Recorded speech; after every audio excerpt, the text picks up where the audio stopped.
America. We were living in the East by the Nile River, living in luxury, enjoying freedom, justice, and equality. We wore silken robes and slippers of gold. We were the wealthiest and the wisest people, I'm told. Now we are the poorest of the poor. Nobody wants us at their door. So my friend, it's easy to tell, white man heaven is a black man hell. It's easy to tell, white man heaven is a black man hell. So the Honorable Elijah Muhammad said that Master Farad Muhammad said 6 words to us, and these were the 6 most powerful words that he spoke. He said, accept your own and be yourself. Accept your own. The Caucasians who brought our fathers into slavery desired to take us away from our own people, our own culture, our own religion, our own God, our own language. So we have grown up in America away from our own mind, away from our own selves, and so we have been actually indoctrinated with an alien mentality. 10,000 fearless men. Because we're going to have to challenge the things that are destroying our community. Sure. So this ain't no punk time. This ain't no temple time, mosque time, or church time. All the singing and shouting and preaching is over. Get in them streets now. Block by block. We're going to have to clean it up. The airwaves is not enough. The television screen is not enough. You got to put boots on the ground who are trained and are willing to make the sacrifice of life itself to see our community made a decent place to live. Attention. Drill.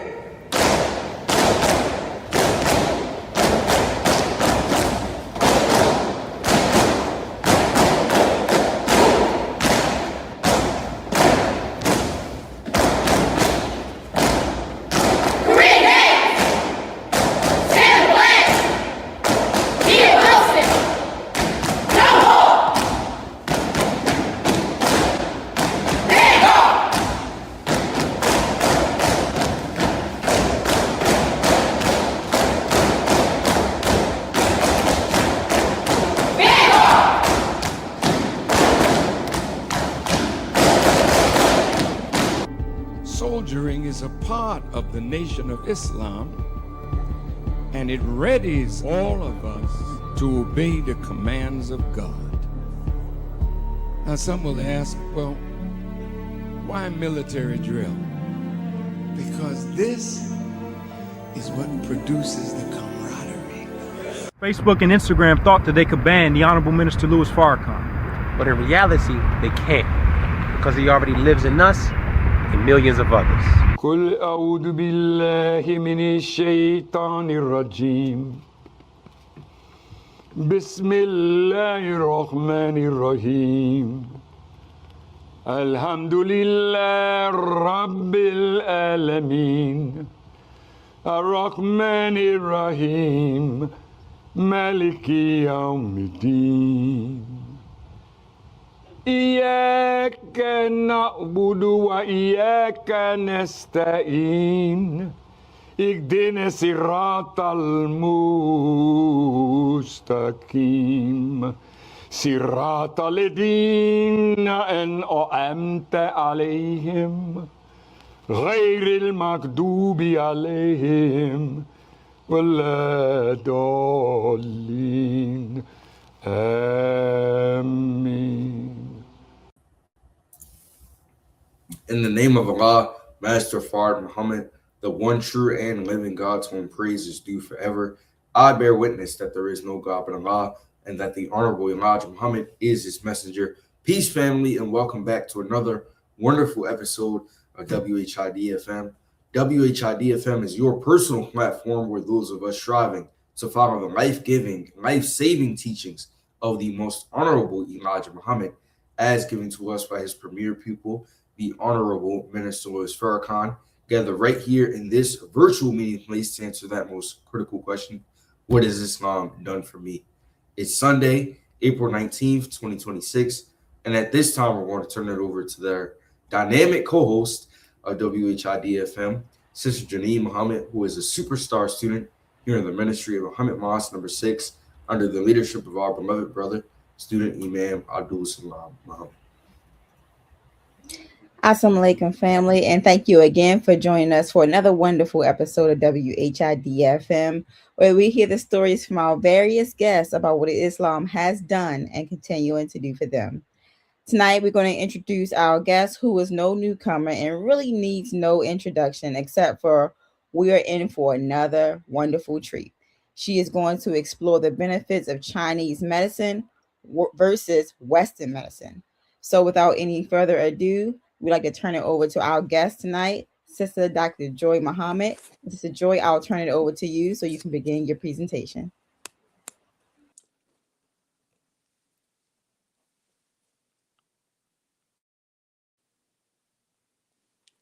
Assalamu alaikum. I don't have any sound on my end. Can anyone hear me? Oh, yes, ma'am. Is you can hear? There is no sound. No sound. Let me see. Dude.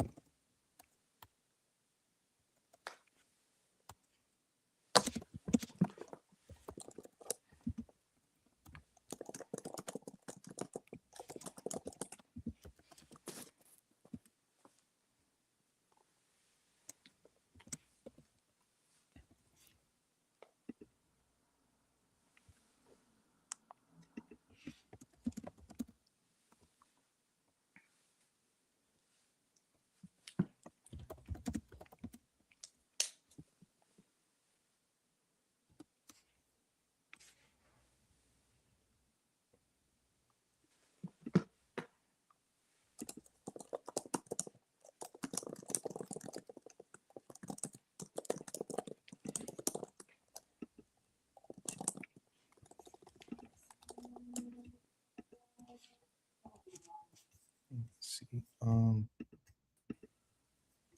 you still hear Dr. Sister Joy? Can you still hear? You still can't hear anything? Hold on. Oh.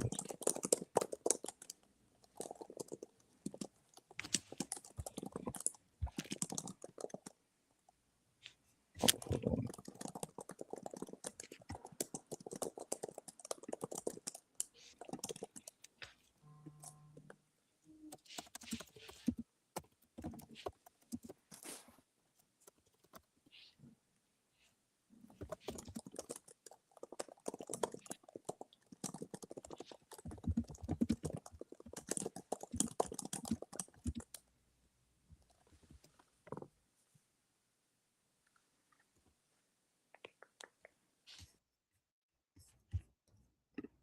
Okay, we had technical difficulty. She is actually coming back in the chat.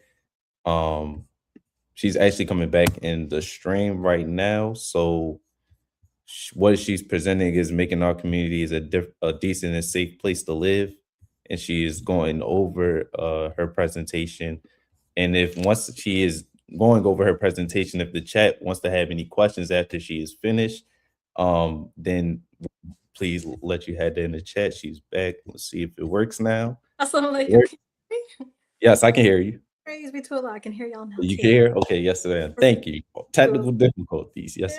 Yes. And thank you, Brother Tony, for texting, log out, then log back in. Yes, sir. Praise be to Allah. Well, assalamu alaikum, family. Sorry for the technological difficulty, but Allah is the best of planners. First off, all praise is due to Allah, who came in the person of Master Fard Muhammad, to whom all holy praise is forever due, and for his living and exalted Christ, the most honorable Elijah Muhammad, the eternal leader of the Nation of Islam, and for his raising up from among us our divine leader, teacher, warner, and guide, the Honorable Minister Louis Farrakhan. It's in their names that I greet everyone watching near and far with the greeting words in our native language of Assalamu alaikum. So I put together this slideshow.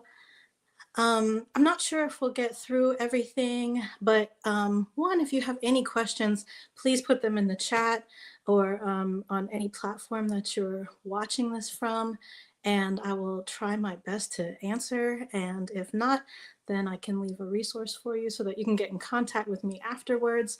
But we'll go ahead and get started. Brother Jamal, if you could hit maybe the next 2 slides. Keep going. Okay, so here is kind of our rubric for this evening. Again, I don't think we're going to get through everything, but inshallah, we'll see what comes about. So first of all, I'll just introduce myself a little bit, and then about earthworks, acupuncture, and then I'll talk a little bit about the original man's history of, I put in parentheses Chinese medicine, but it's really medicine overall, all over the planet Earth and also in the United States. And then the nature of the concept of yin and yang, we can also see examples of that within the Holy Quran. Then just for a comparative measure, there are 5 pillars of Islam as well as 5 pillars within Chinese medicine. They don't necessarily like correlate or, sync, perfectly, but I found it noteworthy that there are 5 in each. The mechanisms of qi is something that I think we'll, kind of dabble in. And then food as medicine I wanted to get into, but if we don't get into anything else today, just type in the chat if you want to have a continuation of this discussion. So next slide, please. So here we go, Earthworks Acupuncture. That's me and my small business. We're actually Greensboro's first and only mobile acupuncture clinic. I called it the Heels on Wheels. And all throughout Chinese medical school, I had 7 years of Chinese medical school. I've had over 15 years in practice using Chinese medicine, as well as it being my primary health care. I think literally in the last 15 years, only once have I used Western medicine, and that was very recently. So this is really a wonderful medicine that I just hope to share the foundations of it with you all this evening. Next slide. So as you can see, but I'll read it aloud for you all, our story. So this Earthworks Acupuncture was established in March of 2020 when I was in Portland, Oregon, literally days before the global pandemic. I had turned in my sheet to the state secretary in order to LLC Earthworks Acupuncture. The name actually derived from, I was doing Qigong quite a bit. We had 100 days of Qigong and I continued it. And within that time of meditation, I was given the name Earthworks Acupuncture. And I thought that was really fitting because we are part of the earth. We are not exempt from its elements, and we are comprised of all of the elements. And I thought it was very noteworthy that also in one of the schools of thought in Chinese medicine, there was actually theories about earth and the earth school theory of medicine, which actually pertained to what the spleen and the stomach do and how important that is actually for longevity and health. So I dubbed it Earthworks. And so during the early stages of the pandemic, I actually began a YouTube channel, and that was really created as a way to navigate that really difficult time. Everybody felt isolated, everybody was scared. And so I thought it was a good time to actually familiarize all generations in the home about traditional Chinese medicine and its own healing potentials, but also to offer a variety of videos, not only on acupuncture and Eastern and Western herbs, but also Kemetic yoga, and a lot more. So you can check it out. I literally interviewed every type of person, kind of person, creed of person. And I also included one of my very special and near and dear to my heart mentor and colleague now, but my professor at the time, Dr. Zhenbo Li.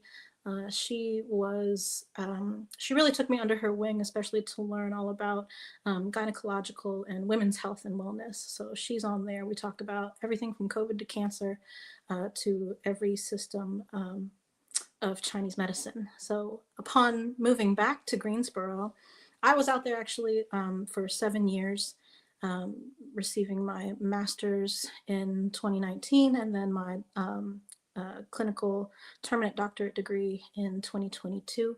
So when I moved back to Greensboro here, the program, because we were still in the pandemic, had moved online. So I moved back in 2021. And I was doing a full year of fundraising. So I would go to the People's Market in the Glenwood neighborhood, which is actually where our mosque is, Mosque 92.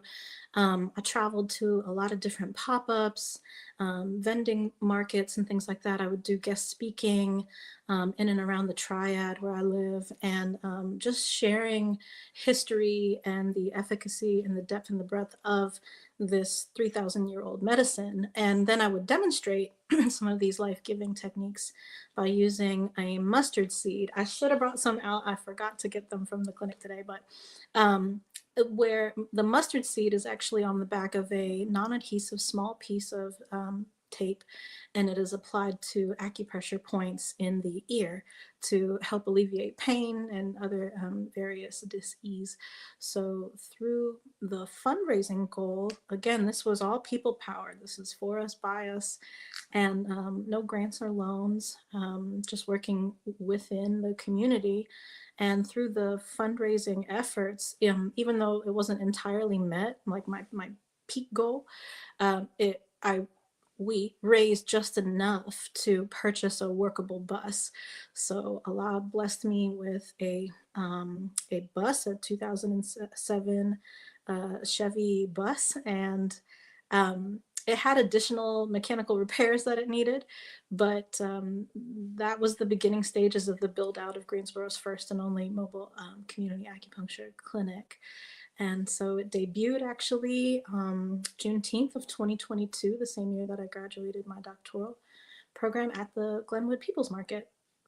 And so I'm really dedicated to returning immense gratitude to all the co-creating and the building and the organizing and the strategizing of these new ways to make medicine, healing medicine, accessible for all with our community's involvement. Next slide, please. So I love this. This is actually an article from the Final Call newspaper. And this is obviously the Honorable Minister Louis Farrakhan. This was his address to the National Medical Association, July 28th, 1996, at the Hyatt Regency Hotel in Chicago, Illinois.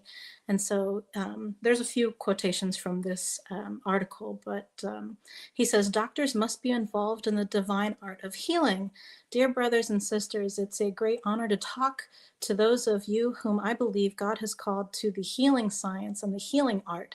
To be a doctor, to be a healer, is one of the greatest professions of this world.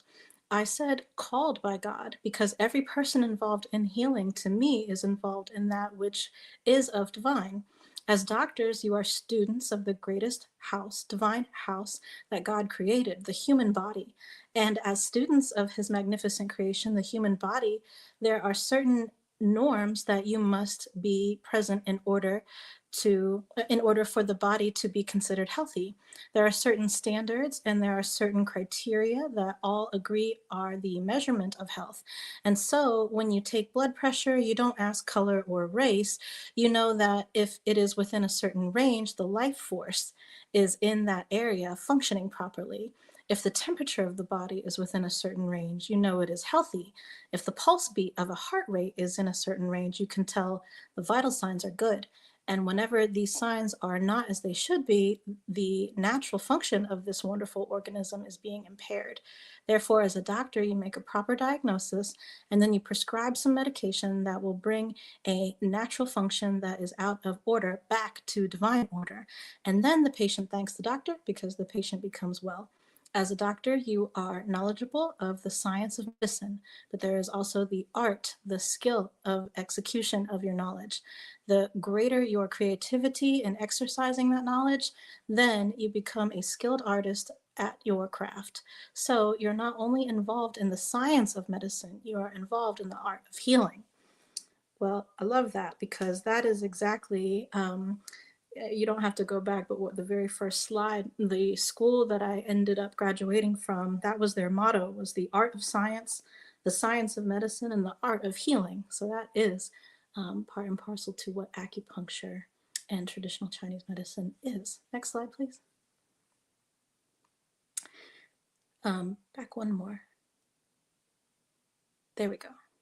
So this is just a continuation, but he says, now doc, if you are a healer and yet lack the ability to master your own house, that is from the earth, then even though you know the science of the physical body and how to heal that, unless you can link the healing of the spirit and the soul and the mind with the body, then you still have a people that are not made whole. And if you look at the Black community, I ask you, what are the vital signs? What are the vital signs tell you as a doctor about the health of our community? Not only the health in terms of disease, but the health in terms of our productivity, our ability to master ourselves. It's almost non-existent. So while you heal on one side, if no healing takes place on the other side, you're spinning your wheels. Next slide. Thank you. This is, again, another excerpt from it. My dear family, listen, our community is sick and our community is dying. Yes, we need all the healthcare professionals that we can get, but we also need to heal our people at another level. So if you're going to make people healthy, you have to make them right. And there's a right way to live, and there's a right way to handle this magnificent house. And when you eat wrong, when you live wrong, then you produce results that bring about disease and lack of proper health. Praise be to Allah. The master physician with healing in his wings, or knowledge of self, the scripture of the Bible teach that a physician is needed for our people. Jeremiah 8, verse 22. Is there no balm in Gilead? Is there no physician there? Why then is not the health of the daughter of my people recovered? If you study the scriptures, you can say Jesus was a great prophet. You can say he was Messiah, but in reality, he was a healer. He was a master physician. He took blind people, made them see, deaf people made them hear, lame people made them walk, and dead people made them rise. Praise be to Allah. This body is a unified structure that is only successful when it operates in unity, starting with sperm mixed with ovum, producing one cell, then dividing and multiplying, producing billions of cells, 9 systems governed by the brain. And if there is no light in the mind, then these systems are still not working as well as they should, because the 10th system, the brain, Mother Tainetta also has a great, fantastic video about the 10th system of the brain. FYI. Because the 10th system, the brain, is like the sun and the 9 planets.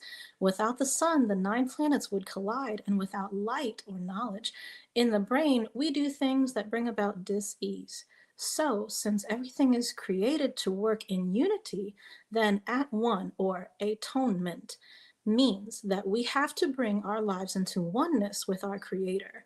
That's number one. Doctors, don't think that religion is not science. False religion is hocus pocus stuff, but real religion is the mother of science because it's based in mathematics. And if you are grounded in mathematics and grounded in science, then you must know that there is a God, and you must link your life to the life of the Creator. And when you become one with Him, then you are linked to the source of light and life and energy and power and truth. Then you become a real healer. That is not only healing the physical, but you have the artistry, the creative genius to work with science in a magnificent way to produce healing all the way from the spiritual to the physical. Allahu Akbar. So, with that being said, I wanted to share also a little bit about the beginnings of Earthworks Acupuncture Community Clinic. So, he's talking about our creativity and how that is also a gift from God, and just being a Black female, original woman in the Nation of Islam. I understand that I am a co-creator with Allah, Master Fard Muhammad. So it was with his help. And this was, and please forgive me for not wearing a headpiece in the bottom photo, but this was before I actually entered and registered as a member of the Nation of Islam. So you will have to excuse some of these photos and videos, but this is how Allah brought me back to him. So this was the beginning of Earthworks Community Clinic. Again, I told you all that it was with the community's help that I was able to purchase that bus right there. And that picture right below with my two good friends, I was introducing them. That was the day I bought the bus and introduced them to the bus. So they were able to hop on right away. And then if you're looking at the screen to your right, that picture is of me on my graduation day from my doctoral program in the Japanese gardens in Portland, Oregon. Pretty cool.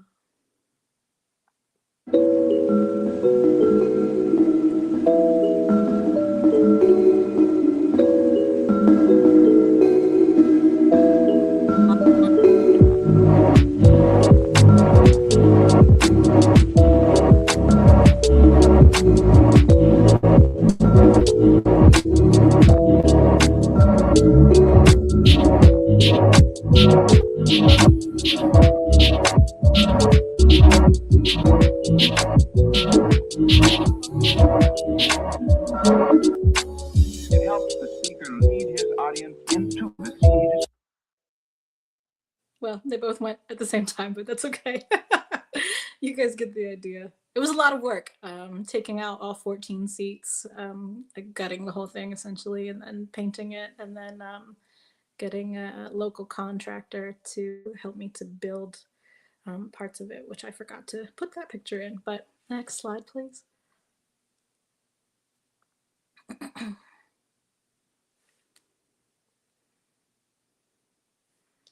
This is from one of the ancient books in the canon. It's the Tao Te Ching. An open mind leads to an open heart. Open-heartedness leads to justice. Justice is an expression of divinity. Divinity is oneness with Tao or Tao. Oneness with Tao is freedom from harm, indescribable pleasure, eternal life.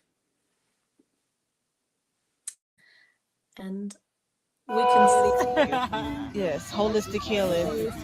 These are ear seeds. This is non-needle acupressure in the ear, and we're treating foot pain and knee pain right now. So give me a little twirl with your ankle. Better? I should be in the I love this. So that was a positive result. She had no pain in her ankle or her knee after that. Just finding the right acupressure point in her ear and administering an ear seed, which is mustard seed. Next slide, please. Okay. So I don't know, Brother Donald, is it maybe a good time to do Q&A right now before we get into the chronology maybe of these Chinese dynasties and like the history, if there's any?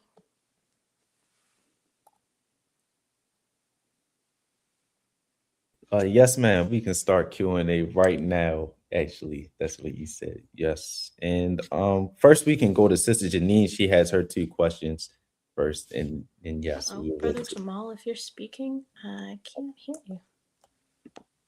Oh, you can't hear me again? Or you might need to log out and log. Oh, it's long.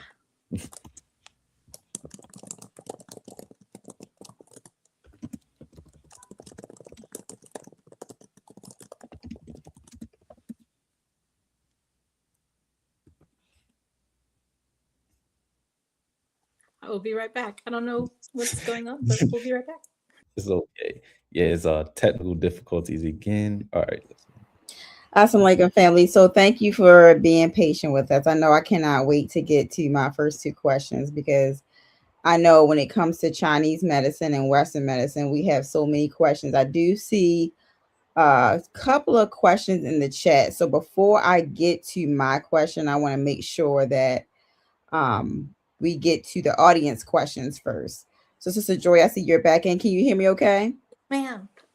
Praise be to Allah. So, I'm going to ask one of the audience questions first because I don't want to miss it because I know sometimes we get a lot of questions when we do episodes on health. So, the first question is from Brother Tony Muhammad. He says, according to Chinese medicine, the prolonged experience of negative emotions are stored in the vital organs of the human body. Can you expound on this and connect it with what we are presently learning in Study Guide 18, Rising Above Emotion into the Thinking of God?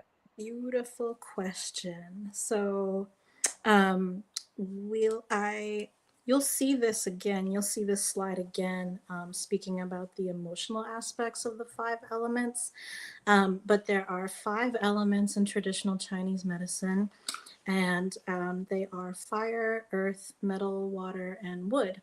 And each element has a yin and a yang pair, and that yin and yang pair correspond with the not only channels but the organs within the nature of that element. So for fire, you have the heart and the small intestine. They are related to joy but also anger.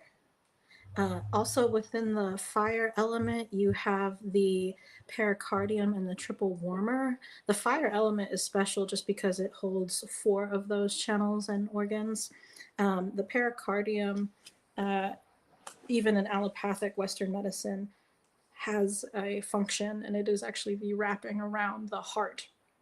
The triple warmer is the only thing that would be like new, like a new concept to people.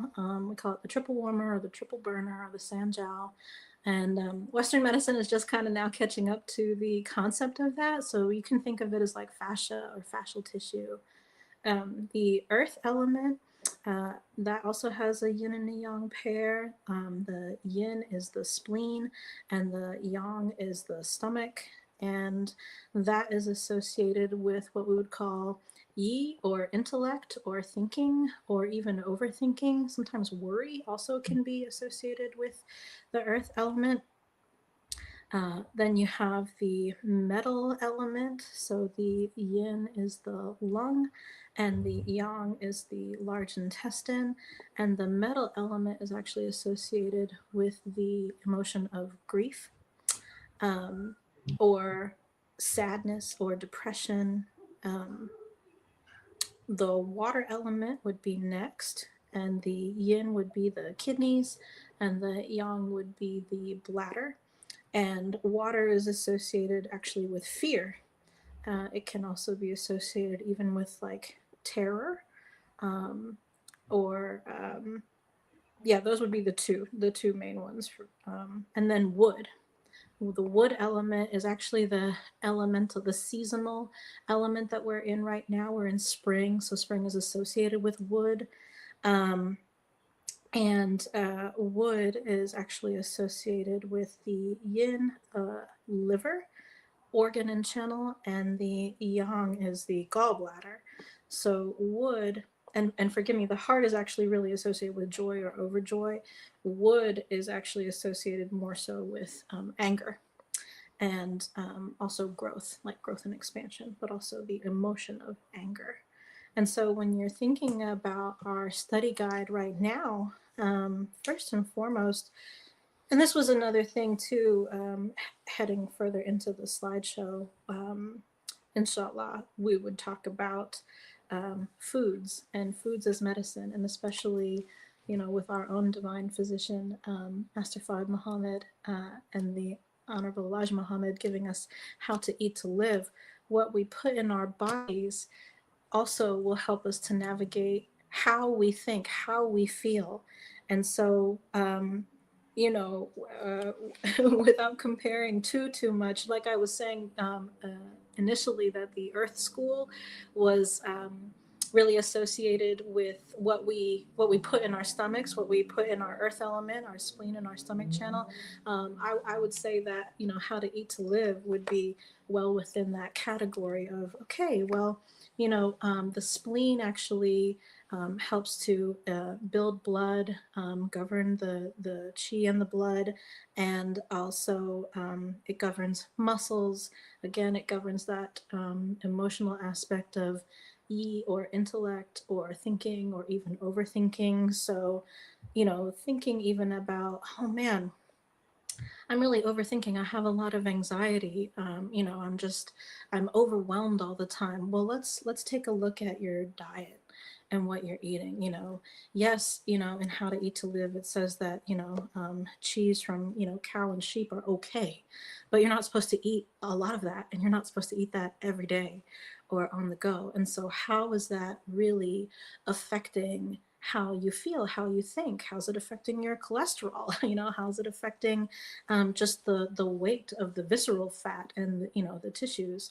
And are you able to move as well, even like mentally move as well? Same thing with like the metal element. Metal element is usually seen in the fall, and it's associated with fall. And so when you think about grieving, yes, it's understood that in the Holy Quran, you know, we're not supposed to grieve too terribly long, you know, because otherwise we would be saying that, oh, you know, well, what God has ordained, it just isn't right, you know. But we are still learning and growing, and we are still understanding our own self, you know, our own capacities and our own, you know, birthing of God, of ourselves, of the God in ourselves. And so when we look at, man, why am I in so much, you know, grief, or what am I doing when I feel so much grief? Do I go out running? Do I want to pick up a cigarette? Do I want to, you know, smoke marijuana? Am I crying a lot? You know, there's a lot of different things that are happening to the lung in particular, and the lung's chi or energy. And so oftentimes you can also see that even coming up with the lung also governs the skin. And so sometimes if people have like rashes or things like that, I might say, you know, what's going on, you know, in your life personally, or there's even so far as a traditional Chinese medical clock, like a circadian rhythm clock. So between the hours of 3 and 5, let's say I had a patient come in and they say, you know, I get fine sleep, but then I'm always awake at like 3 to 5, and it's not for prayer. it's because I'm up, and I'm just stirring in bed, and I'm up. And I might ask them something like, are you bereft? Is there any kind of bereavement, you know, in your life? And they might say, you know what? My dog just died like 6 months ago, and I just haven't gotten over that yet. Or my father just passed away, and I'm still really struggling with that. And that could be an indication, you know. It's not spookism, it's just, you know, something that the Chinese had developed to indicate a possibility, or, you know, of, hey, check this diagnostic out, you know, and see if every other diagnostic correlates with that, and go from there. But Brother Tony, I hope that answered your question a little bit, but it is really pertinent to, you know, how are we rising above the emotions? How are we handling our emotions? And I think if we understand our own bodies through the intellect, through the mind, but also our own body physically and spiritually, that's what Chinese medicine brings to you. It's a mind, body, spirit medicine. So for me personally, coming in from that aspect and into the teachings of the Most Honorable Elijah Muhammad, it really helped to say, oh, I do understand myself a little bit better. I do understand where this might be coming from. And I do know how to work through these emotions. If you break down even the word of emotion, some people like to say that it means energy in motion. And so that's why you're never supposed to be stuck in one emotion. But again, healing is also non-linear. Your emotions also can be non-linear. You could be sad one day about someone passing away and be fine the next, and then, you know, grief can come in waves, things like that. So praise be to Allah. I'm glad I answered that for you, Brother Tony. Yes, ma'am. Praise be to Allah. And my next question, what I have for you, but I'm just going to ask one more before I go to Brother West, so that way we can make sure we get our questions in. So there's no secret that black people in the community don't go to the doctor, or they try not to. And I don't know if it's a fear of, what's happened to us in the past, or fear of what's to come, or so we carry a lot of stress, we carry a lot of trauma. And that kid, I used to hear the term hypochondriac. And people would get phantom symptoms just from imagining stuff in their mind that hasn't happened. How does Chinese medicine help with that, as far as the trauma or things we overload on our mind that allows us to not have the best quality of life, and how can we prevent that? That's an excellent question. Well, first and foremost, yes, you are completely right. We have so much historical trauma, whether it be from enslavement and being taken from our homelands, being ripped apart from the natural ways of life that we had, the foods that we ate, the medicines, even culturally or ancestrally that we had, to being experimented on. So that is, I understand your question, but with that wording of like hypochondriac, that's just so terrible to even have that feeling, because we're always so invalidated about our pain, especially Black people, especially Black women, especially within the gynecological realms, right? And we've seen that recently in the news. And so something that Chinese medicine has to offer is actually working directly at the root of dis-ease. And the root of dis-ease, one of the adages in Chinese medicine is all disease comes from the heart. So our hearts, our literal, our physical, our metaphysical, our spiritual hearts have been hurt. And, Chinese medicine really honors, where the root of an issue has come from, right? And I think that that's what pairs so well with the Holy Quran, with the teachings of the Most Honorable Elijah Muhammad and Honorable Minister Louis Farrakhan. Like, we're learning and understanding how to get to the root of an issue in order to solve the problem holistically and more fully. And so Chinese medicine in particular, we also work at the root of the nervous system. So for instance, I'll do ear acupressure or ear acupuncture. And that's usually like the first time that I see people. And you can look at the vagus nerve or the vagal nerve theory. That kind of lexicon didn't really come into traditional Chinese medicine, but people are looking at that now. But it correlates, because the vagus nerve is one of the longest nerves in your body that innervates all of your systems, right? Your lungs and your heart and your diaphragm and your digestion. And so the root of that nerve is actually behind the ear. And so when you do acupuncture, there's actually a 5-needle protocol that will help to immediately get us back into our rest and digest, get us back into a balance, the balance of the relationship between our sympathetic and our parasympathetic nervous system.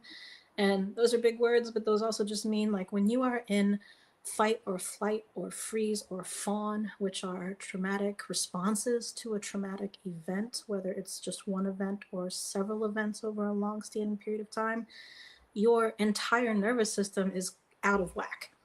And it'll be out of whack for however long it is out of whack. And you have to think about this, like, people walking around every day are literally on autopilot out of whackness. Right. So we have to really figure out, and the Chinese did it. And also, let me be clear, like, when I say Chinese, I mean Black Asiatic people resolved this issue. And they in particular, Dr. Matulu Shakur also helped to bring this medicine back into the Black community here in the United States, and was able to develop this 5-needle protocol within the ear in order to stimulate the central nervous system and bring that balance back into, neutrality. And so that is one thing that could be of encouragement for people to come in. Also, as the Honorable Minister Louis Farrakhan had stated more in that article that I referenced, he was talking about how, doctors and physicians and healers, if we're not doing our own work, and this is language from Chinese medicine, if we're not doing our own qi cultivation, our own cultivation of self and knowledge of self and how we interact and operate, then we're really of no benefit to helping anybody else. It's like putting an oxygen mask on, and if if you're trying to do that for someone else before you put it on yourself, then you're not really being helpful. And so that's something that you can also be rest assured that we have extensive programs here in the United States, that are 3 years, 4 years, 7 years long. And within those programs are chi cultivation classes. And you have them the entire time that you're in the medical school. And so that is one thing that I really found very helpful, because again, this came before I was reintroduced to Islam, and in particular the Nation of Islam. So I found it really compatible with the teachings, which is why I ended up joining. I was like, yes, because the Most Honorable Elijah Muhammad said, accept your own and be yourself. And what better way was I learning by his grace and permission? Oh, this is how my body works. This is how my mind works. This is how, even on a spiritual aspect, I'm understanding myself better and better. So I think for us as a Black community, when we really start to heal trauma and like our trauma responses, it does all dwindle down to a spiritual aspect first, and then a mental and emotional plane, and then that can be somaticized into a physical ailment or plane, right? So just feeling rest assured that there are providers that understand and even like understand that kind of pain and trauma, and we're all healing and kind of walking each other home at the same time. Yes, ma'am. Praise be to Allah. And my second question before I go to Brother West is, a lot of Black women right now are dealing with perimenopause. I didn't hear about this growing up. I know just experiencing it firsthand, you're like, man, you didn't hear about this. And now it seems like it's something new that is attacking Black women everywhere. So how does Chinese medicine help, us as women get through that stage? Because it seemed like this is like all new experience. Our grandparents, like, I don't know what this is. I don't remember going through this. So how does Chinese medicine help us? Fantastic question. I hope all the sisters are watching this. If you're a baby, you better be watching. It's our time. So yes, ma'am. Well, for starters, I absolutely think it boils down to the foods that we eat. I mean, they're poisoning everything from the air to the water to the soil. So, our grandparents, our great-grandparents, our ancestors probably didn't have something like this to the extreme that we do now. There are even Black women who are going into like full throttle perimenopause or menopause very early on, just from birth control, overuse and abuse of that through the medical system, and just signs and symptoms of that very early on. I mean, I've seen people 28, 29, going through things like this already. That doesn't mean that it can't be resolved, but it does take just as much compliance from the patient as it does for the practitioner to really, correctly diagnose where this is coming from. So again, Chinese medicine will give you not only the root cause of the suffering or the disease, but also the branch or the symptom. So we talk about that as like root and branch medicine. And so your perimenopause might be totally different from my perimenopause, right? And you hear that within, women in our community too, like, well, I get night sweats, but you don't, but you've gained a lot of weight, but I didn't, but you've got shoulder pain and I don't, but I have plantar fasciitis right now and you don't. So, things like that really vary. And within traditional Chinese medicine, again, one, you have to, be really prepared. And there are, diagnostics that we go about. Like I have a whole women's gynecological health book, that's like 500 pages thick. And so it takes me through every type of diagnostic perimenopause is coming from. So is it from kidney essence deficiency? Is there liver blood deficiency? Is there spleen qi deficiency? And then working from those aspects. So that will also tell me, okay, what herbs do I need to administer? What food recommendations might be helpful?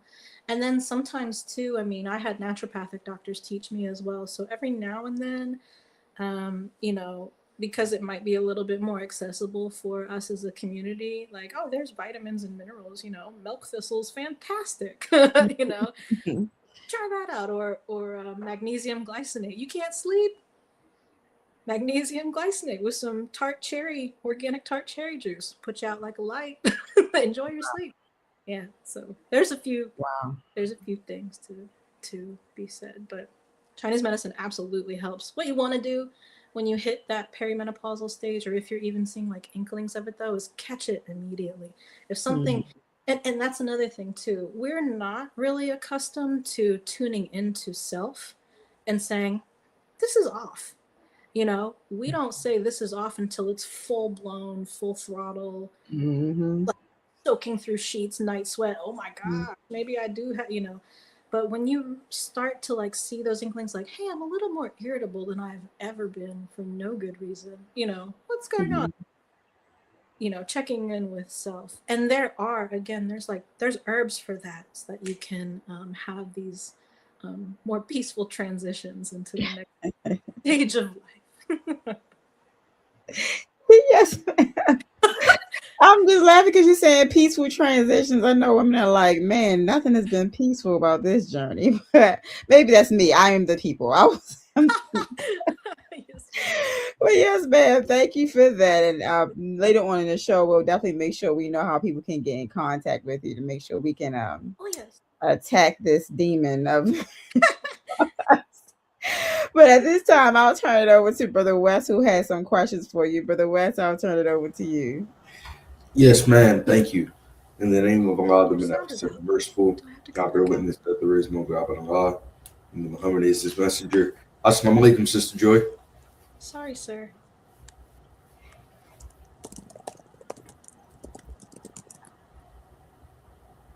Okay, yes, ma'am.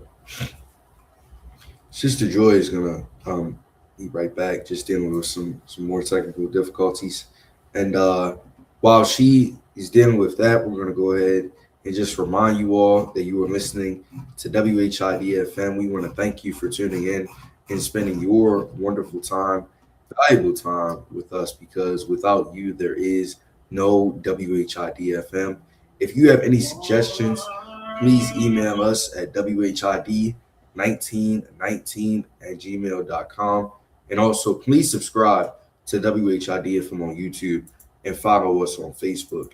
And our guest for next week be announced right before we end out for the night. And family, we have a few messages we want to share with you, and we'll return right after those.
Everybody join in this melody.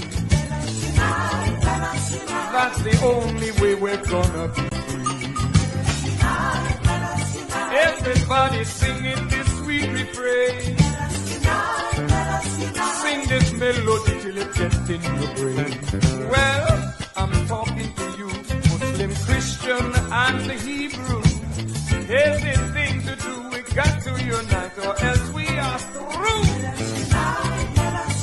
Everybody singing. Assalamu alaikum. This is your brother LaRon Muhammad, the owner of Supreme Styles Collections, an online haberdashery where we sell accessories, books, body butters, prayer rugs, even supplements. So we have what a man needs spiritually, physically, and mentally. And with our help in making our brothers into a well-made man and presentable to the community and world, just like you put a bow on top of a gift, you can purchase one of my bow ties and pocket squares handmade by me. They are the right size with the 2 dimples, the 3-inch clip, and a 12-inch matching handkerchief. So come on and start a new collection and check out our selection at SupremeStylesCollections.com. That's the new website. And also follow us on Facebook at Supreme Styles Collections. Also follow me on Facebook and Instagram at LaRon Muhammad. Thank you. Assalamu alaikum.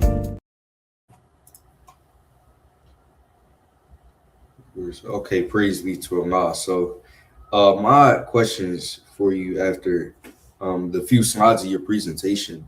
I know that you went through the process of opening the mobile clinic, but I was curious, what were the, I guess you could say, challenges that you faced while trying to open it? And were there any moments where you may have been feeling discouraged? Like, what kept you going to accomplish such a wonderful service like that? Fantastic question. All praises due to Allah, Brother West. Yes, probably at every stage I had struggles and complete discouragement, like total darkness. I had just moved back through a pandemic into an apartment sight unseen and had no money. Like I had no money. I still have very little money, but I had no money then. And I was so scared and worried. And again, I was not in the nation yet, but I have always been a really like prayerful woman. I had a lot of friends who used to call me like very spiritual, like they know me as this. And you know, so I would just pray, I would sob and I would pray and I would just be like, I don't know what I'm doing. You know, I have this idea that you gave me and I'm not sure. And I was talking to Allah, of course, and I was like, I just don't know how you expect me to do this, you know, but I'm just gonna sit here and wait for some answers, you know. And I was still fairly motivated because I had just been fresh out of school. And so I was like, this is so necessary. This is so needed. And like, God wouldn't have given me this idea if it wasn't possible. So I know it's possible. I just don't know how it's possible. And Allah completely made a way. I mean, literally, I don't know, 80s babies, if you've seen like cartoons, I mean, anybody really, cartoon watching people from childhood, like it was one of those, like, if you build it, they will come moments. And, you know, I was like, okay, well, what do I build? And, you know, originally sitting there crying without money, I was like, the bank isn't going to give me a loan. Like, I'm over $400,000 in debt from medical school. They're not going to give me a loan. So what am I supposed to do? And, you know, it was like, well, you have community, like the community will help you because it's something that the community needs and the community wants it. And they know you and they know what you're doing. So just ask for help. And so that's what I did. I started, for the record, I'm actually like fairly shy. So it took a lot for me to even start like putting myself out there or making my Instagram public and not private and like post videos and stuff. Like I hated that stuff originally. I still don't really like it, but I do it because it's part of what Allah wants me to do. And he wants me to share, you know, we're taught, you know, like when you have knowledge, you share it. Each one, teach one, reach one. So I was like, okay, well, I'll make a fundraiser, and I'll make videos, and I'll have my friends in it, and I already have a YouTube channel, and so I'll just keep promoting that and teaching, and I'll keep going. I'll keep going literally into like highways and byways. Like I was going all over North Carolina and going into like farmers markets and like what do you call them, like lodges and things like that, to try and raise money, like fundraise, and have something applicable, have something tangible to show the people, like I'm not out here for your money, I'm not out here just to try and do something funny with it. I have a vision, here's the vision. And Allah, that's what Allah blessed me with. He was like, well, you've also always been into like tiny houses and tiny homes and things like that, so like get a bus, get a bus, turn it into a mobile clinic. And I had a friend at that time who was an inspiration. She lived out in Kentucky and had bought a huge school bus, like a really long school bus, and was doing massage out of the school bus. And I was like, yeah, I've always thought about doing something like that with like acupuncture though. And she was like, yeah, you can totally do it, you should do it. But she went a different way. She went like, grants and, federal funding and things like that. And I was like, oh, I don't want to do that. I definitely don't want to do that. I want a clinic for the people, by the people. Because it's something I didn't have, and it's something that I would have wanted, and I still want it. So those were a lot of challenges. Another challenge was when I was making the like promotional videos and things like that. I had borrowed a bus that would be in the videos, and it was already kind of like partially built out, and it was my intention completely to purchase this bus. And the Caucasian man that had the bus, and I was in talks with, ended up selling the bus from underneath me. And I was crushed. And also at the same time, my best friend, my beloved, my confidant, he was my like rock in physical form. He also passed away at the same time. But he really believed in me. He spoke a lot of life into me at the time. And may Allah be pleased with him. And, I think like, well, at the time, we don't believe in this in Islam, but I just believed at the time, like, oh, he's like my angel now. And, maybe he's helping me to find another bus, because I think literally within like the next like 2 or 3 weeks, there was a church that was right down the street from my apartment complex at the time. And the bus that was in these pictures is what I bought. And it was just sitting in their lot.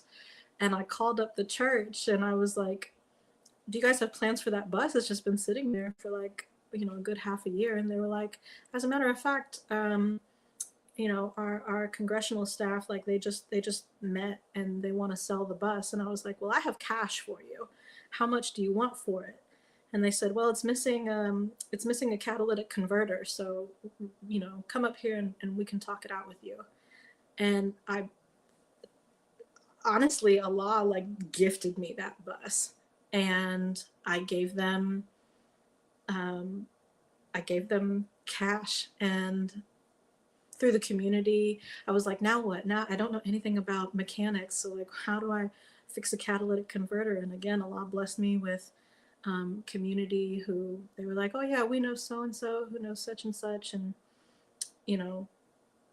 ended up with a mechanic that fixed the catalytic converter and helped me to make the final sale. And yeah, so, it's really true. Like, the Holy Quran states in 2 ways, with difficulty is ease, and with difficulty, after difficulty comes ease.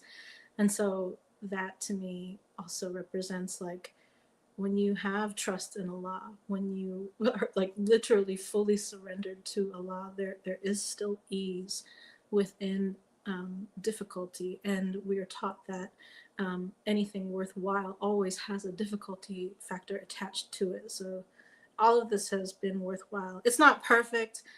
My practice isn't perfect. I'm not perfect, but it's still a wonderful work in progress, and I thank Allah for it. All praise is due to Allah. I think it's amazing that you were able to power through that. It's great. And with that, I'm going to turn it over to Brother Jamal for his questions. Yes, sir. Thank you, Brother Wes. Assalamu alaikum, Sister Dr. Joy. Yes, ma'am. And I have a lot of questions. Actually, I only can probably ask two, but I have a lot of questions, especially from the 10th slide. Actually, I have had to write them down. So my first question is to you: what does it mean in practical terms to have light in the mind, and how does a lack of it affect our daily decisions? I'm sorry, and how does a what affect our daily decisions?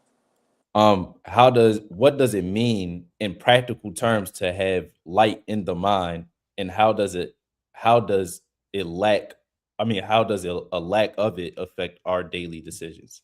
Ooh. I'm writing it down. Light in the mind. Gosh, I wish I should be better at this, but again, still learning. In our Supreme Wisdom lessons, we learn how fast light can travel and hit the brain, and when the light, hits the brain, hits the earth, it spins at a particular rotation rather quickly, and so that light, that life, that light-giving power that the Creator bestows on us. I mean, that is so powerful, the knowledge that's gifted within that light. And light can also be reflected, right? So I had this question actually in a direct message on Instagram today, because, and I don't think this about myself at all, but I was promoting this podcast, and they made a joke of, "Uh-oh, look at you, superstar," and I was like, "That's funny." I said, I said the nation has their superstars, Sister Dr. Ava, Brother Jabril, and I said, but here's some food for thought. I said, how much darkness did there have to be in order to create a superstar, right? And so with your question, how does a lack of light affect our mind? That's a good question. But even just in order for there to be light and to understand even who Master Fard Muhammad is as God, as the all-knowing, all-perfect being, he brought himself out of triple darkness and is a light. He is the light. And, he was able to raise not only one, but two amongst us that are also reflections of that light, life and power, and knowledge and wisdom of self. And they're consistently, even Minister Farrakhan speaks about this, about how, maybe he gave a lecture or something in the past, and he's revisiting those lectures. And so there's always, God's depth and breadth of knowledge is always being revealed. There's layers to this, right? And so that is what I believe light in the mind to be. It's constantly uncovering those layers. You might see a shadow here or a shadow there, but now the light's at a different angle or a different aspect of the day, and so hey, it's shining, it's illuminating onto another aspect of the brain. And so just thinking about how much power is in the mind. I think growing up, we had always learned that you only use like 10% of your brain.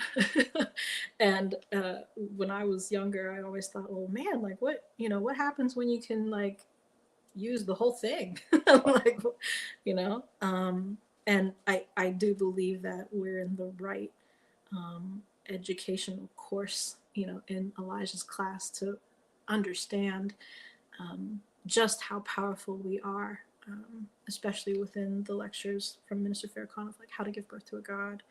How does a lack of light affect our mental, emotional? I mean, it's the shadow side. It's a different aspect. Going further into the slides, perhaps eventually there, I wanted to talk about not only the transformation of chi, but the balance of yin and yang.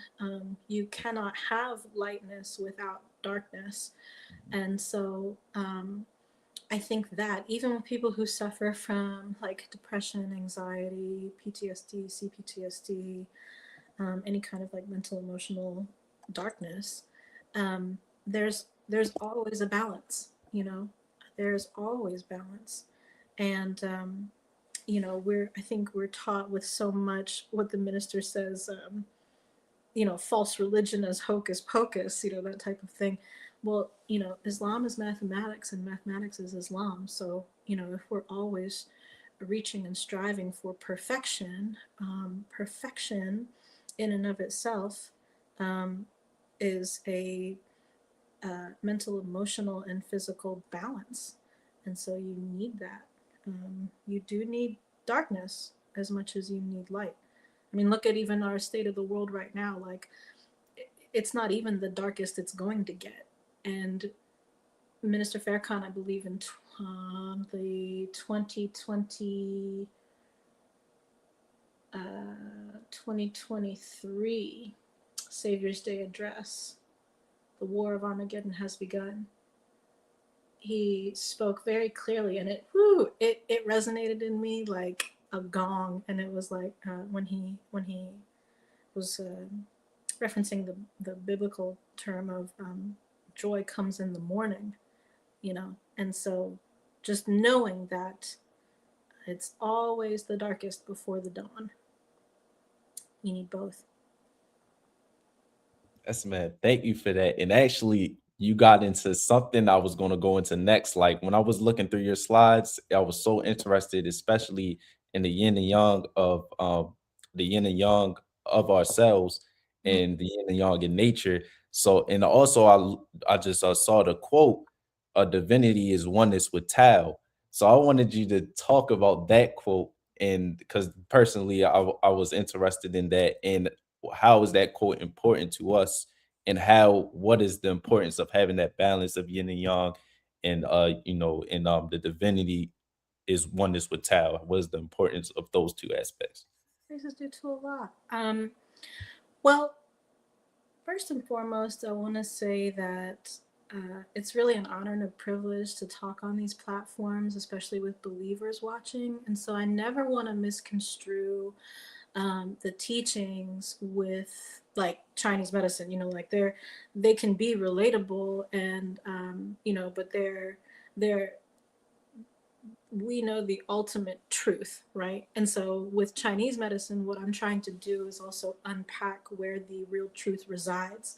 And so with a question like this, like the Tao, you know, we may use even different language of it. So Tao or Tao means the way. And for me, when the Honorable Minister Louis Farrakhan speaks about oneness with Allah and complete and full submission to his will, that is what I understand and subscribe to as, you know, the divinity of oneness with the Tao, with Allah's will, with Allah's way. So we can see that in a nature aspect. You know, we are nature, we are of nature, we're not outside of nature. You know, human beings, we have a really special kind of consciousness where we can even like think about how we think, you know, and actually we don't know if animals, other mammals like think like that, but it's a really kind of special action that our brains can do.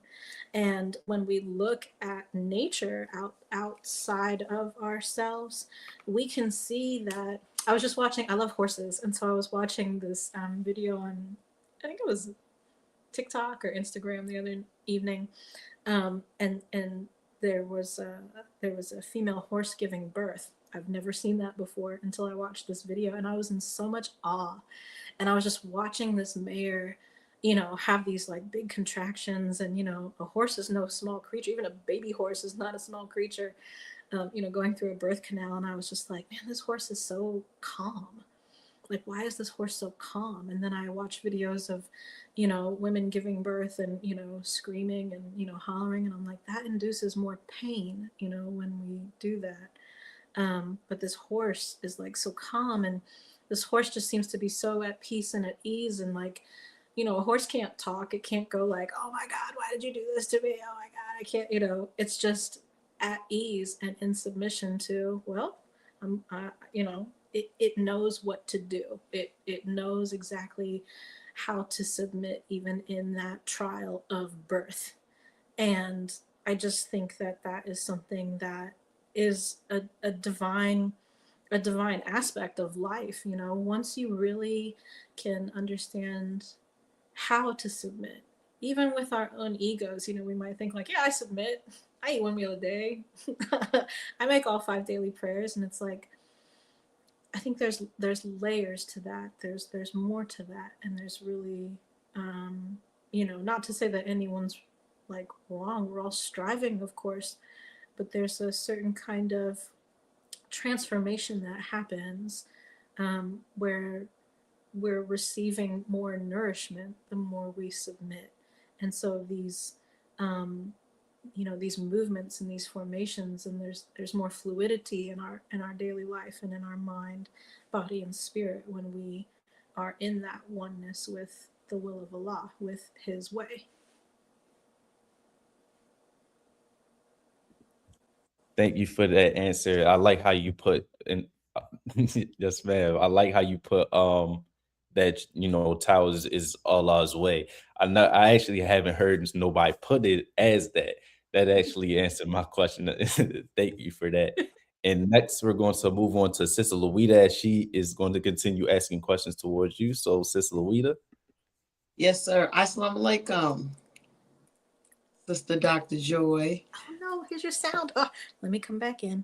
Okay.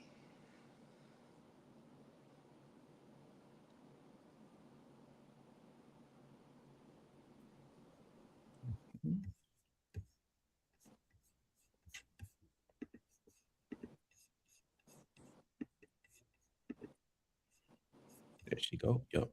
Right. Sister Joy, Sister Dr. Joy. Wa alaikum salam. How are you, sis? Sound is out still for me. What? Let's see. So sorry. It's okay. These things happen. WHID-FM is authentic, right, Brother Jamal? Man, it's still out? No, now they're both out. Okay. We'll be back. A lot of questions. We need a part 2 for her. Oh, she has a lot to uncover. Yes, it's a really good show.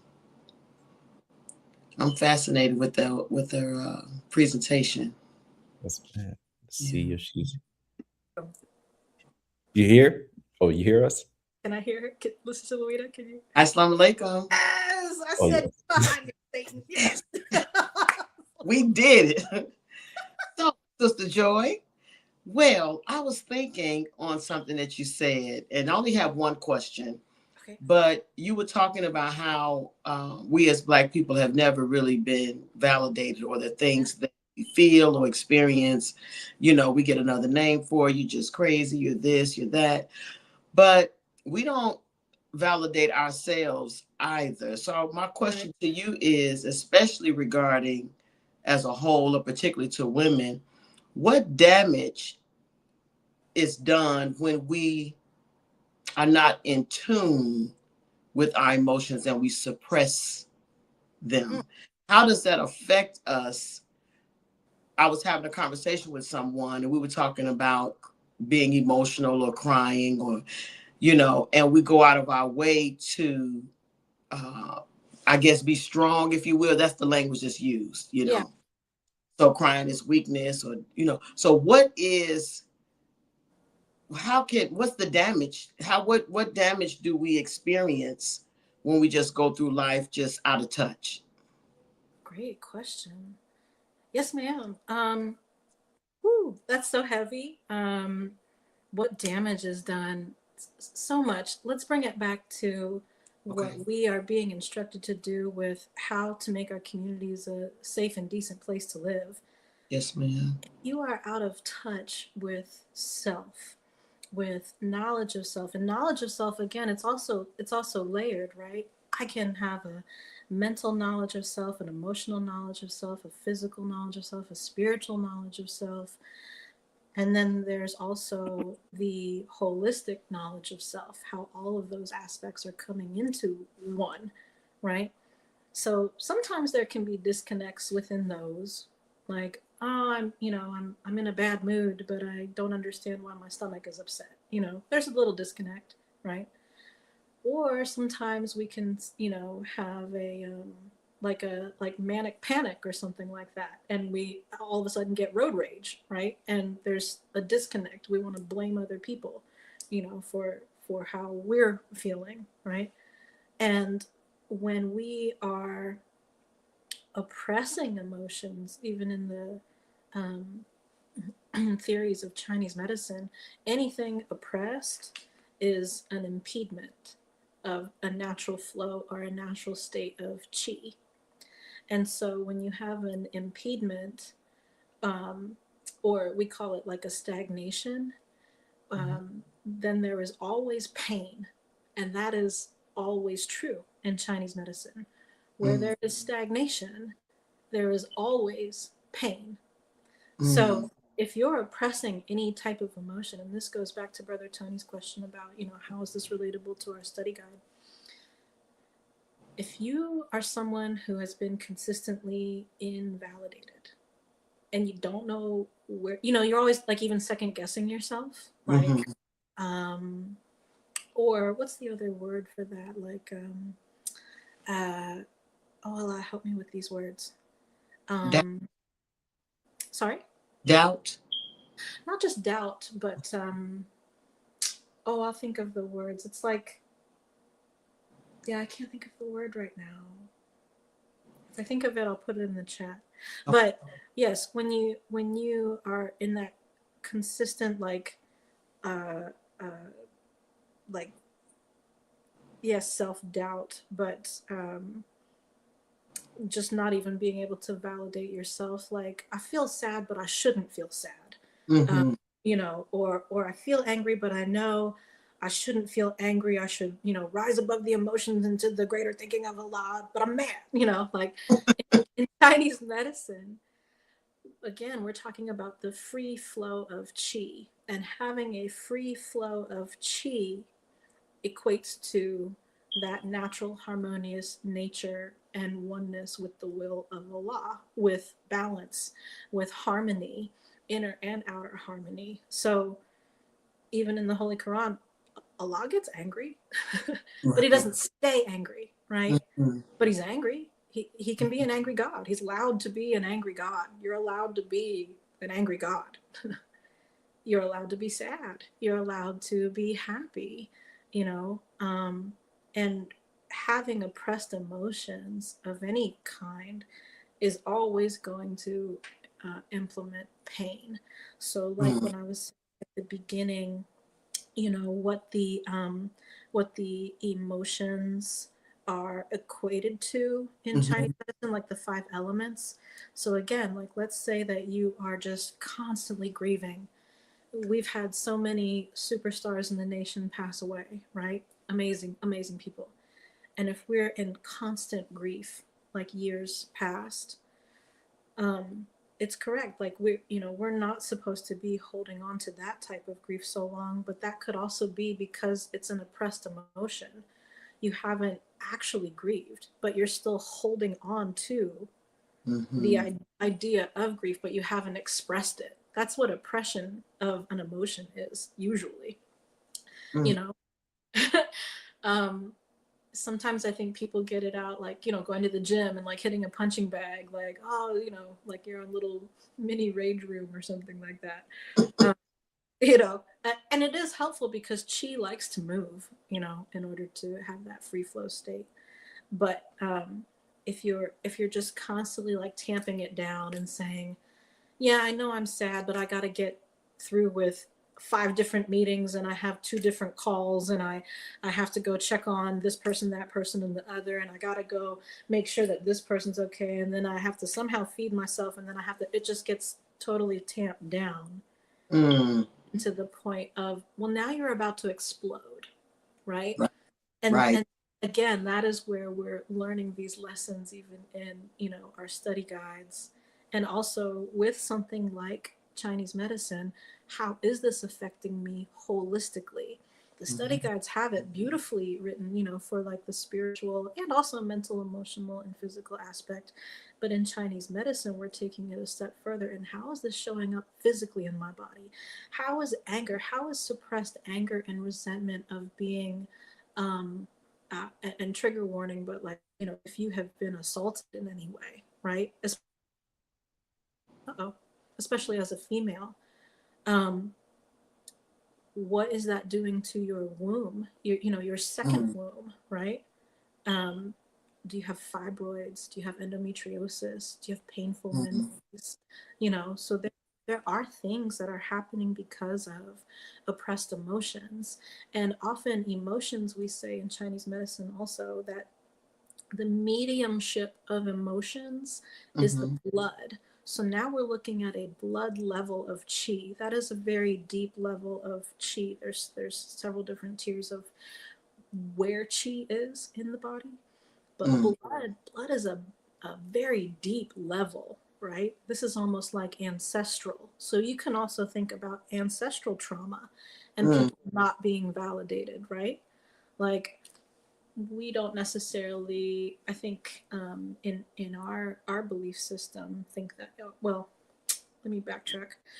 When we talk about generational traumas and generational curses and things like that, sometimes we can say like, oh, well, my family's had diabetes. It's just a generational thing. Like, it's a generational thing because nobody validated that you were eating enslaved people. You like pickled pig's feet is not something that is going to feel good for your health. You have massive sodium content in your body, your kidneys are failing, and also it just so happens to be that you are full of fear sitting in front of your television watching news that is inundating you with fearful content. These are all kind of like working in tandem as, okay, I've never been validated, so now I'm outsourcing for validity of my pain also. So that's a whole nother layer of like perhaps where oppressed emotions, like what they can do. Wow. All praises I do to Allah. Thank you so much for what you do and the information that you share with us. I appreciate you allowing me to ask you a question. Yes, ma'am. Thank you. So stay tuned. Let me get Brother West back on the line. Brother West. Oh, Sister Janine. Yes, ma'am. Sister Dr. Joy, we already know we're going to have to do a part 2 presentation. I just wanted to put it out there. We're going to have to combine with your schedule because this has really have been insightful. And like I said before, a lot of our questions come during an episode on health. So it really shows the need for it in our community and how people are suffering in silence because of whether it's fear, being scared to say something, don't know. So they use these forums to ask questions, to be able to get questions without feeling whatever that emotion is in response to it. So we definitely thank you for joining us for this time. It seemed like it went so fast, but we definitely got to schedule that part 2 to have you back on. And family, I know we didn't get to all the questions tonight due to time, but inshallah, we'll get our sister Dr. Joy back on so we can finish up the questions and her presentation as well. But if you enjoyed what you heard today, and I'm sure you have, you're welcome to study with the Nation of Islam to learn the teachings of the Most Honorable Elijah Muhammad as taught by his chief helper, the Honorable Mr. Louis Farrakhan. You can visit us at www.noi.org/go study. We have weekly webcasts every Sunday at 11 a.m. Eastern Standard Time, 10 a.m. Central Standard Time. And you can learn more about the Nation of Islam and learn more about this beautiful knowledge that Sister Dr. Joy has been able to display to us. Final Call Radio, download it on all your devices, take it with you on the go. Whether you're going to work, whether you're going to school, whether you're running errands, this is a perfect radio station to play in your ear 24/7. We don't understand what that music that we play subconsciously have in the background, what it's doing to our ear and our children's ear. So tune in to Final Call Radio. Speaking of Final Call, the Final Call newspaper, you see the cover on the screen. Middle East tensions remain high. Support Black media. If you want to know what's really going on in this time where you get no fluff, you get the truth. Get the Final Call newspaper. You can get it from one of your FOI that you see on the street. You can go to finalcall.com to get a digital subscription. And don't forget to get a subscription for our brothers and sisters that are behind bars, because as we know, they can lock them up physically. They cannot lock up their mind. But last but not least, one of our final announcements, if you want a book that greatly empowers your child and showcases their self-worth, look no further than I Never Knew I'm All That, Book 1. This book affirms our children's needs, and it gives them the book that they need to listen to and pretty much help our children grow. So this book, you can get it on Amazon.com. It is written by our host, Brother Donald Muhammad, illustrations by Sister Amina Lay.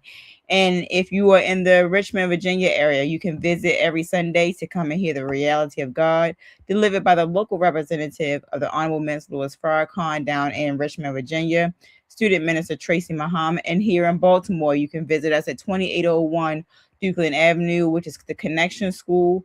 You can visit us every Sunday to hear the teachings of the Most Honorable Elijah Muhammad and the Honorable Minister Louis Farrakhan by his local representative in Baltimore, Brother Imam Abdul Salam Muhammad.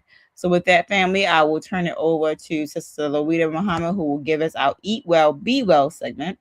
And then Brother West will close us out in prayer. Sister Louida. Janine, Brother West will close out in prayer. Praise be to Allah. Oh, yes, ma'am. So much. In the name of Allah, the beneficent, the merciful, I bear witness that there is no God but Allah and that Muhammad is his messenger. Thank you all for tuning in to another wonderful, informative episode of WHID-FM. Welcome to the Eat Well, Be Well segment. I will be reading from Book 1, page 93, The Safe Way to Eat by the Most Honorable Elijah Muhammad. I'm just going to read a few things and clear some words and give you some scripture that we can all hold on to. Allah has blessed America with the best of foods and with good water that is plentiful. America has been blessed with everything that she could desire. But after all of these blessings, she is ungrateful and turns good things to bad and wages a war against God, against the God of good and his people. When I cleared the word ungrateful, someone who is just unappreciative, failing to show gratitude. So let's put a pin in that as I continue to read, because we're going to come back to that very briefly. After telling the slaves they were free, America kept them here in order to prey on them, P-R-E-Y, prey upon them. Now today, many of the slaves wish to be free, but her reply by her actions to our wanting to be free is no.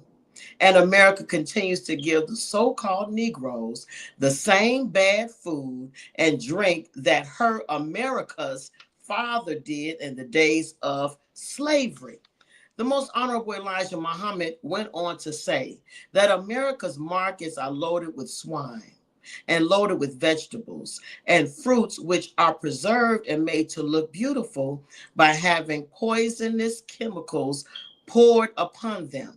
There are thousands and hundreds of thousands of herds and cattle and sheep, and there are hundreds of thousands of fowls, yet America decorates their tables with the divinely prohibited flesh, the swine. Now think on this. When you think about the scripture, John 10:10, the thief cometh not but to steal, to kill, and destroy. I am come that they may have life and that they may have it more abundantly. So it took me to Surah 4, Ayat 119. Let's read this together, please. Be patient with me here. And certainly I will lead them astray and excite in them vain desires and bid them so that they will slit the ears of the cattle and bid them so that they will alter Allah's creation. And whoever takes the devil for a friend forsaken Allah, he indeed suffers a manifest loss. So when you think about the word ungrateful, if we're found to be ungrateful and not appreciative of the most honorable Elijah Muhammad bringing us how to eat to live, then we must pay the price for that. Because when you think about it, all the devil did was call us and we came. My prayer is that we take something from this and not make any excuses in our eating habits, that we may be well by eating well, because if we're ungrateful, these are our sayings. Well, my grandma lived to be 90. She ate pig all of her life. Or why would I want to eat healthy? We're going to die of something one day. That's a lack of gratitude for what came to us in the person of a man, Allah, God, in the person of Master Father Muhammad, through the teachers of the most honorable Elijah Muhammad. So thank you all so much for listening. May Allah bless you to not only be well, but eat well. Take in the positive, right physical food as you take in the proper and right mental and spiritual food. Thank you for listening. Assalamu alaikum, Brother West.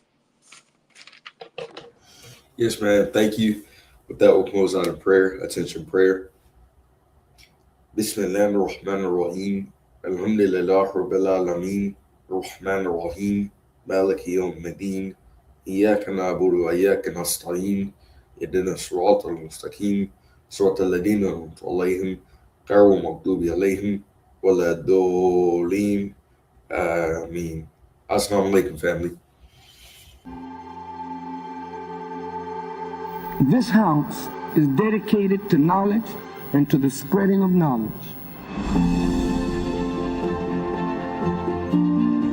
Elijah Muhammad inspired new thought, new mind, new way of civilization among black people.